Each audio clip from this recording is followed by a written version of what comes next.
other things. She has started an organization called Winning the Battles in Your Mind. And Saving the Future, One Tie at a Time, is her event that's coming up, and she's going to tell us all about it. But first of all, I want to find out from her about this organization and what made you come up with it. I woke up one morning and I decided that I wanted to make a difference.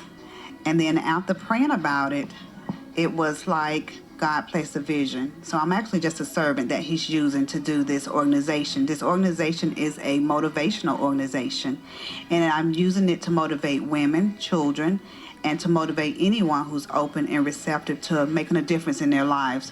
And how can they make a difference?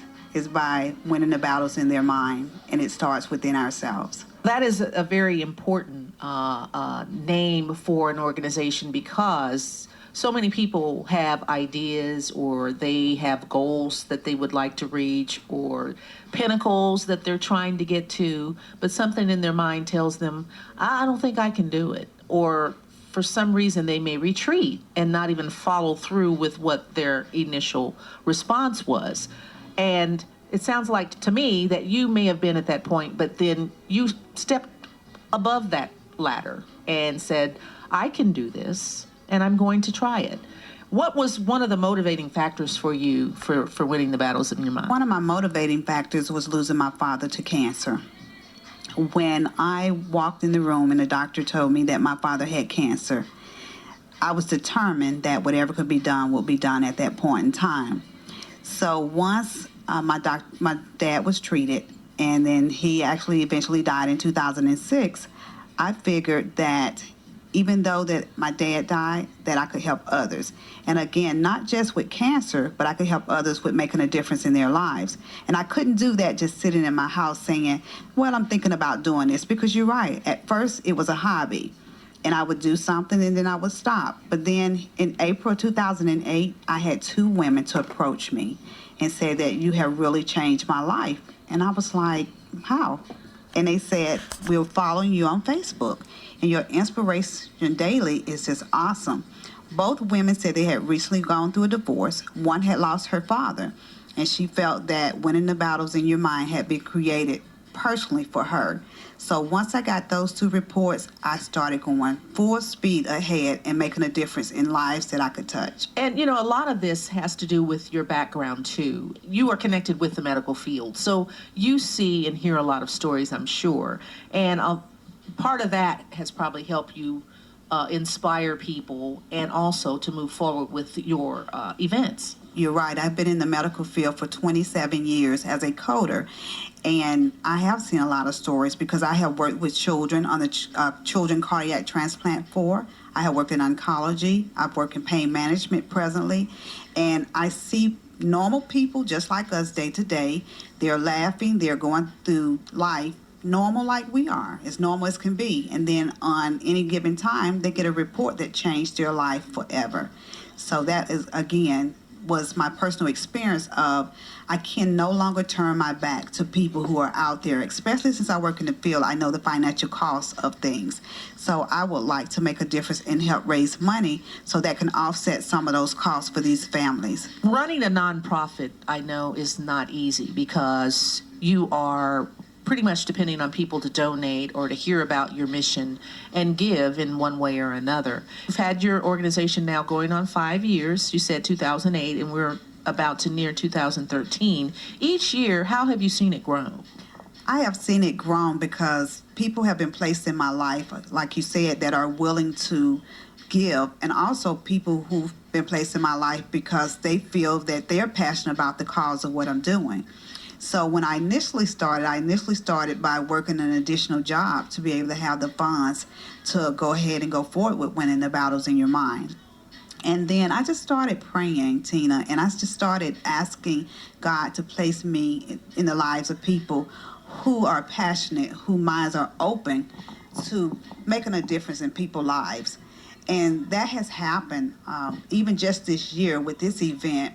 I've had a marketer who is donating her time. I've had a publicist I have a publicist who's donating her time as well because they believe in what I am trying to accomplish here with winning the battles in your mind. Now tell us about your event that's coming up.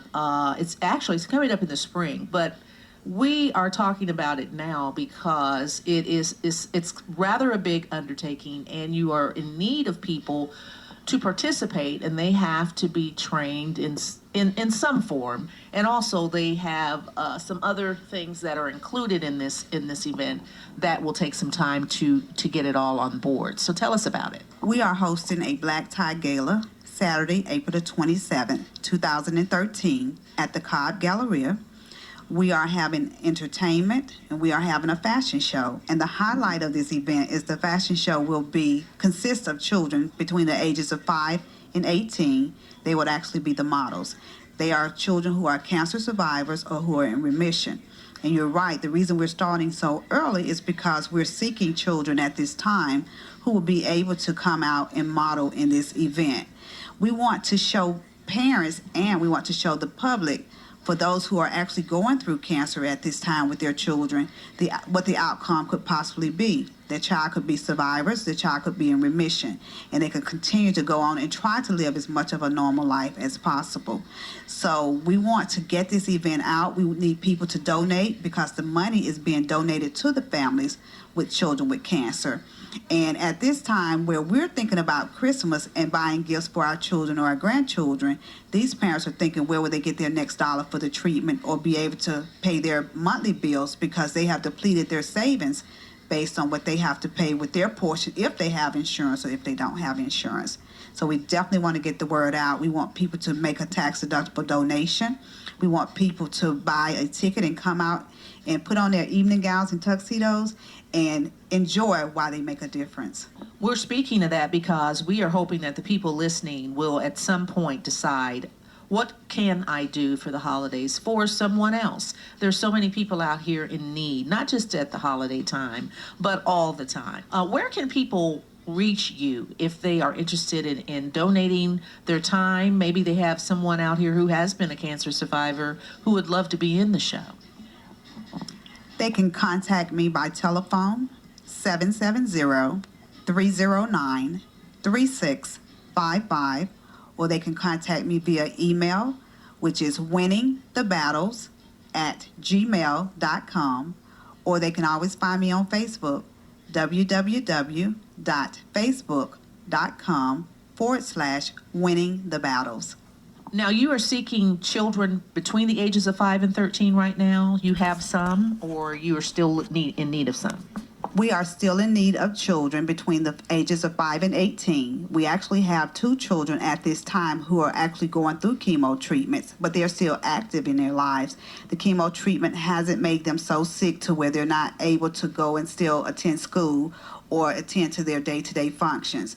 So right now we are featuring a 6-year-old who was just diagnosed April the 12th, 2012 of this year with bone cancer. And like we said, this young lady came home with just leg pain. And her mom took her to the doctor and they said it was growing pain. So now we find out she has bone cancer and she has had to have a organ donated. She had to have a bone. So therefore, we are definitely wanting to get as many children as possible or people who have gone through cancer. It can be adults who will participate, who will donate their time for the cause, because this is a worthy cause that is in need of all the help that we can get. What about clothing for this event? Do you have that all set up as well? We are asking any boutiques or any stores who would like to donate the clothes for the children to be able to model in. We have 1 or 2 that have contacted us about making a donation for wigs and also featuring the children in magazines.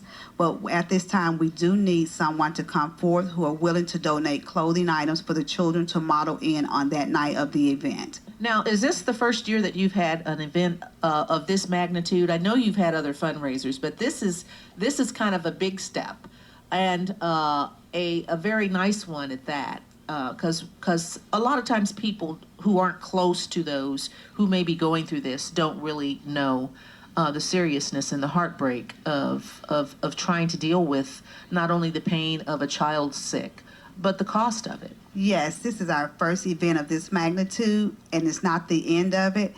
That is why we have it named Saving the Future, One Tie at a Time. We will host a black tie gala yearly, and it will be for different fundraisers. It would be for different illnesses or terminal illnesses for children. This year, of course, is cancer. Next year, we're not sure what it will be, but it definitely will be something that will save the future, because these children are our future. And if we don't stop right now and recognize that we need to save our future, then we will not have a future. You are so right. Again, if you are just tuning in, we are talking with Aretha Cleveland. She is a life coach and also is the founder of Winning the Battles in Your Mind. And she's talking about an event that's coming up in the spring, but needs participants right now. If you would, why don't you give the address and phone numbers again for people who may have just tuned in, or those who may have not been able to write it down, so they can call you and contact you. Again, if you would like to participate, if you would like to donate your time, if you would like to donate your services, you can contact us at 770-309-3655, or you can email us at winningthebattles@gmail.com, or you can always find me on Facebook at www.facebook.com/winningthebattles. Again, my name is Aretha Cleveland. I'm always available. You can leave me a message, or if you want to contact me personally, contact me at aretha.cleveland@winningbattlesinyourmind.org. Ms. Cleveland, I certainly appreciate you sharing your time and sharing the information about your organization. Anything that you would like to add that maybe we haven't talked about or we didn't touch on? I would just like to thank everyone in advance for listening and for being open and receptive, and for just considering donating your time. And again, just remember, all donations are tax deductible. If you donate by December the 31st, when you file your taxes 2013, you'll be able to use that information for a tax write-off. But again, I just like to thank everyone for wanting to join with Winning the Battles in Your Mind to save the future one tie at a time. Thank you so much. Thank you so much. And we'll again revisit this event and your organization prior to the event in April. Saving the Future One Tie at a Time is coming up in April, but right now Ms. Cleveland is looking for those who would like to donate clothing, those who would like to enter their children in this fashion show. Yes, it is to help children suffering with cancer, but she is also going to every year have another event that will benefit children in some way. And we definitely appreciate you taking on this mission and doing this for our community. Again, I would like to thank everyone. Just a brief that I did leave out. We are looking for a spokesperson. We are looking for a spokesperson to come out and who can speak with, who are educated on cancer for adults or cancer for children, because this will consist of adults and children at this event. This is a formal event. So again, for those of you all who are listening, if you know a spokesperson who are willing to donate their time, if you know of anyone who's willing to come out and help work, there's a lot of work to be done here, and I would like to do that work with the people of Atlanta. And this is Sunday Straight Talk.